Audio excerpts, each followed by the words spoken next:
kulanti wacan oo wanaagsan idil ahaantiin baa khiyaarta hawada ay nagala jaan qaadaysa ay meel kasta oo aad dunida ka joogtaan ku soo dhawaada barnaamijkii nasashada toddobaadka oo si toos ah idinkaga imaanaya xarunta dhexe aan ku leenahay magaalada Nairobi ee dalka Kenya. barnaamijka caawa xiise gooni ayuu leeyahay ka bedelan oo ka qaab bedelan qaybihii hore ee daawateen. talo muxuu kaga duwan yahay idinka ayaa daawad doona caawa masraxa rag adag ayaa fadhiya oo dhammaantoodba suugaanta dhaqanka iyo afka intaba si weyn u yaqaana. shishaha xagga aan ka soo bilaabo waxaa fadhiya saaxiibkay Cabdishukri Maxamed Jaamac Qasaal waa dhuunkaale waa maadeeyihii weynaa ee barnaamijka ku barateen. dhaxda shishe waxaa fadhiya saaxiibkay Maxamed Cabdiraxmaan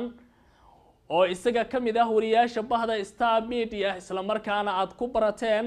barnaamijyo badan oo ka baxa idaacadda Star FM. talo caawa muxuu la golo yimid adiga waa isweydii isagaas sheegi doona. hase yeeshee nin baa halkan fadhiya ragga magacyadooda waan idin sheegay balse caawa isaga baan u deenayaa saaxiib dadka isbar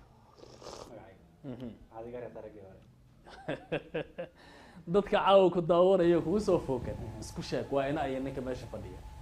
waa ina ayo معودي وين ايو وين يا دغ وين ايدي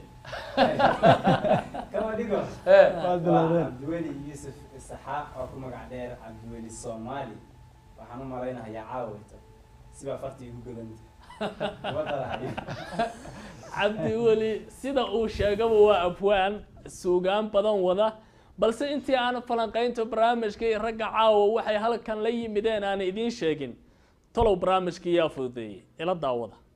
sumad weeye dhaqankuye waa dhigaal xasuuso leh dhabta lagu ogaadaa dhaladkaada ummadeed waxaa dhaxal u leedahay ma jeclaan lahayd inaad hesho agabkii dhaqankii Soomaalida ka turjumayay ma xiiseen lahayd gabar yahay inaad xirato maryihii dhaclaha iyo boqorka weligaa doobi ma ku dhantay caano laga soo lisay hasheeni mayley weligaa xero iyo faldaan ma ku cuntay soor laga sameeyay haruur laguna goosaaray caano geel ama subag hilibkii oodka ahaa ma taqaanaa qaabka loo guro iyo sida loo sameeyo. bismillaahir rahmaanir rahiim magacaygu waa Aamino Umar Jaamac waxaan deganahay magaalada Nairobi xaafadda Islii dukaankaygu wuxuu ku yaalaa Hong Kong dhulka hoose underground-ka waa A8 waxaan gadaa dharka hidaha iyo dhaqanka Soomaaliyeed waxaan gadaa calamada waxaan gadaa maaragtay wax kasto agab Soomaaliyeed oo loo baahan yahay ama calan ha noqdo ama alaabihii hore ha noqdo inkastoo wax iga dhiman yihiin oo aanan kulli soo wada dhameystiran laakiin haddana agabkii loo baahnay waan gadaa taasna waxaan u yeelayaa anigoo u danaynayo dhalinta Soomaaliyeed ama jiilka soo koraayo ayagoo aanan garanaynin muxuu yahay hidiyo dhaqan muxuu yahay sidaas la aligeed ayaa waxay ugu kaliftay inaan xaruntan aan aaso anigoo waliba uga imid meel fog oo dalka dibadiisa ah intaasi yan ka badan oo ka turjumaya dhaqanka Soomaaliyeed iyo sumadii ay noo dhigeen awoowayaasheen waxaad ka heli kartaa dukaanka Aamino Culture Shop oo ku yaala xaafadda Islii wixii faahfaahin intaasi dheeraad ah ka fiirso shaashada.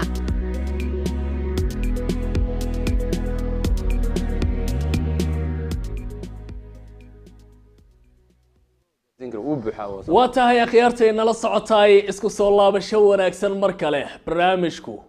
waa nasashada toddobaadka oo idinka soo lalaya xarunta dhexe aanu ku leenahay magaalada Nairobi.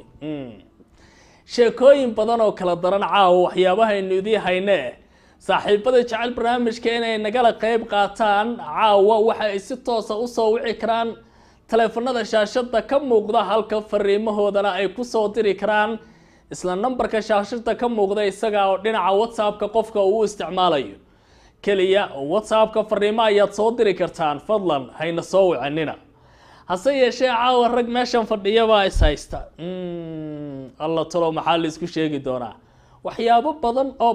badanna waan idin qarinayaa. Cabdishukri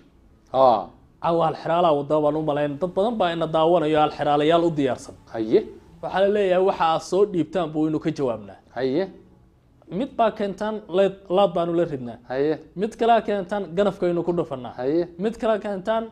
wixii sidii loo yaqaan baan u dirnaa haye caawa maxaa ka soo socda caawa waxa ka soo socda kuwa la yaab leh haye waxaad maqli jirtay qalbiga baad iga taala laakiin qalbigu carabi buu noqdo carabi Soomaaligiisi baa la iska rabaa waxa lagu yiraahdo qalbi ma carabiya ha oo Soomaali ma aha wala saysta mid kale muu raaciya mid kale ah horta kana u deeyno marka xoogaa weydiino waxa moodaaniga xataa in lagu qabsanayo mugta afka macallinkii baa meesha fadhiyay maya wanu iman doona waa mahadsanta laakiin saaxiibkay shiina baa ila fadhiyo sigaan ku bilaabayaaba meel dheer ma geynay ama Maxamed Cabdiraxmaan محمد عبد الرحمن ورالنا هاوي وحكر اللي جلس انا اساس اوكي اي سودو صاحب ninka wuxuu yiri qalbiga sheegi jirteen iyo qalbigaada iga taala iyo